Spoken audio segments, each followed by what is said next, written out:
Hello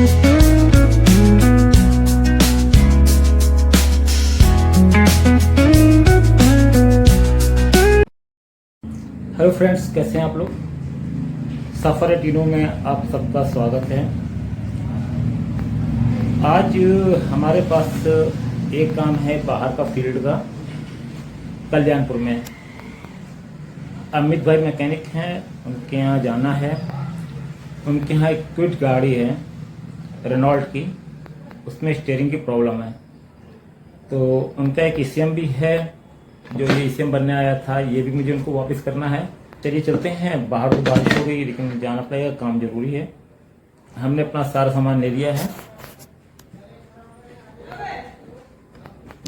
मैंने ज़रूरत भर के टूल्स ले लिया है। और ये हमारा मल्टीमीटर हो गया, ये वायर हो गया चेक करने के लिए, ये प्लास, पेचकस, और ये भैया का ईसीएम हो गया। तो चलिए सामान लेके चलते हैं हम लोग।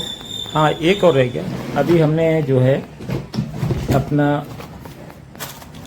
एक टूल्स नहीं लिया है, जिसके बगैर काम नहीं होना है। और हालांकि उनके पास एक्सट्रूड का है, लेकिन फिर भी मैं अपना खुद का लेके चलता हूँ। वो क्योंकि पता नहीं उनके पास हो ना हो। ये मैंने अपना ओडीबी ले लिया, और इसके बगैर तो काम होना ही नहीं है। ठीक है, चलिए चलते हैं। प्रॉब्लम आ गई है कि हमारे मल्टीमीटर की बैटरी डाउन हो गई है। अब मुझे इसकी बैटरी बदलवानी पड़ेगी। तो रास्ते में एक इलेक्ट्रॉनिक्स की दुकान है, वहाँ से इसकी बैटरी बदल जाएगी। अगर वहाँ पे कोई बदल देता है तो बेहतर है, क्योंकि टाइम मेरे पास कम है। बाहर हो गई बारिश, ऐसे कीचड़ में मुझे अपनी बाइक निकालने का मन नहीं होता है,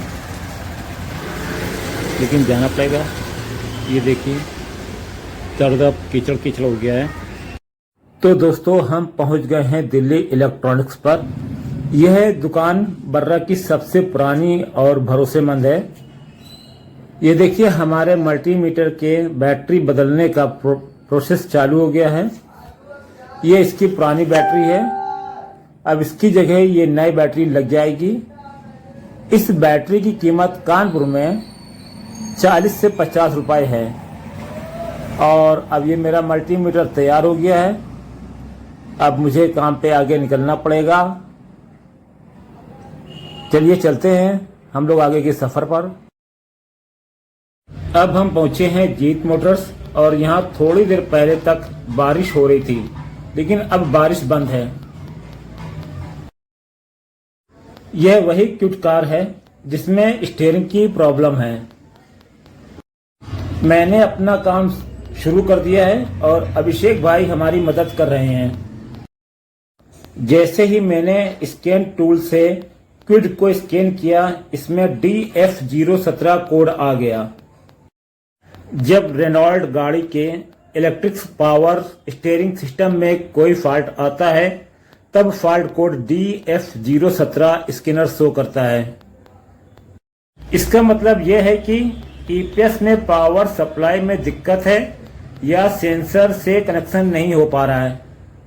इस केस में वायरिंग और कनेक्शन ओके हैं। हमें यहाँ पर एबीएस में प्रॉब्लम समझ में आ रही है। क्विड में एबीएस फ्यूज बॉक्स की तरफ लेफ्ट हैंड पर होता है। सबसे पहले हम इसके कनेक्टर को साफ कर लेंगे, फिर आगे देखेंगे क्या है। DF017 कोड आने के कई कारण होते हैं, जैसे ईपीएस मोटर का खराब होना, टार्क सेंसर का खराब होना, वायरिंग कनेक्शन में फॉल्ट होना, बैटरी लो होना, या एबीएस खराब होना। यहाँ पर एबीएस में प्रॉब्लम है। सबसे पहले हम एबीएस के कनेक्टर को खोलकर स्प्रे द्वारा साफ कर लेते हैं, और फिर इसके बाद दोबारा स्कैन करके देखते हैं। अगर समस्या हल होती है तो ठीक है। अभी इसकी समस्या हल नहीं हुई है, और मैंने बोला है कि आप एबीएस मेरे वर्कशॉप पे भेज दीजिए, मैं इसको खोल के बना देता हूँ। अगर बन जाएगा तो बेहतर है, नहीं तो फिर इसके लिए दूसरा एबीएस लगाना पड़ेगा, और इसका एबीएस अभी मार्केट में है भी नहीं। तो दोस्तों, आज का दिन भी हमेशा की तरह काम से शुरू हुआ, और जब काम खत्म करके घर लौट रहा था तो रास्ते में मेरी नजर अमरूदों पर पड़ी। हरे भरे ताजे अमरूद देखकर दिल खुश हो गया। मैंने सोचा क्यों ना कुछ अमरूद घर ले चले, तो भैया जी से 1 किलो अमरूद ले लिया। कीमत थी सिर्फ 30 रुपए किलो। जैसे ही थोड़ा आगे बढ़ा, एक और दुकान पर ताजे सेब नजर आए, तो 1 किलो सेब भी ले लिया।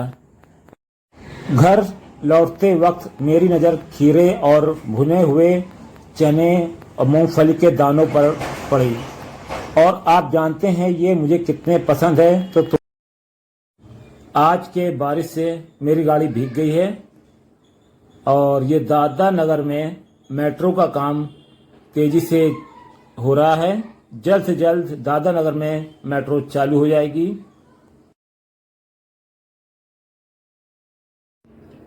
यह दादा नगर का विश्वकर्मा श्रम सेतु पुल है जो बनकर तैयार हो गया है।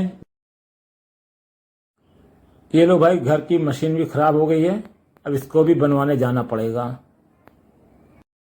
फिर क्या था, रात के जाम से लड़ते हुए हम करीब 15 किलोमीटर का सफर तय करके हम पहुंचे सुजातगंज मुबीन भाई के यहाँ। वैसे तो मुबीन भाई 8:30 बजे के आसपास अपनी शॉप बढ़ा देते हैं, लेकिन जैसे उनको पता चला मैं पहुंच रहा हूं तो वो रुक गए।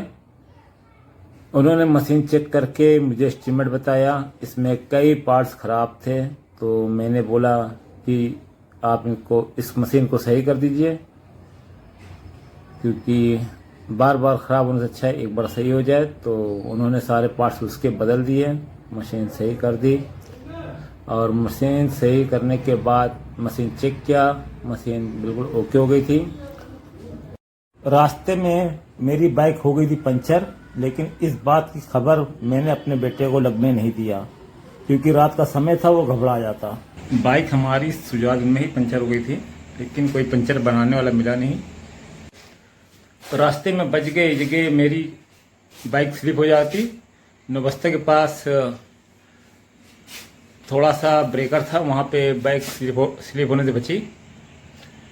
देखिए मेरी गाड़ी जो है पंचर हो गई, वो मैं दिखाता हूँ आपको। ये देखिए,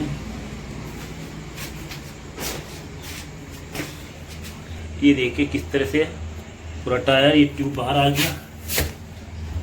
देखिए ट्यूब बाहर आ गया पूरा। पूरी बाइक में देखकर ऐसे ही आया हूँ मैं अपने बेटे को उठा के। बाइक कितनी गंदी भी हो गई है, कल इसको साफ करके बनवाऊंगा। अभी देखने है कि कहीं टायर तो नहीं कटा साथ में। ट्यूब तो अभी नया डलवाया था मैंने, लेकिन ये खराब हो गया, बुरी तरह से ट्यूब बाहर आ गया। गाड़ी की हालत देख लीजिए कितनी गंदी हो गई। आज इतनी बारिश हुई थी, कल सुबह गाड़ी साफ करके इसका ट्यूब चेंज करवाऊंगा।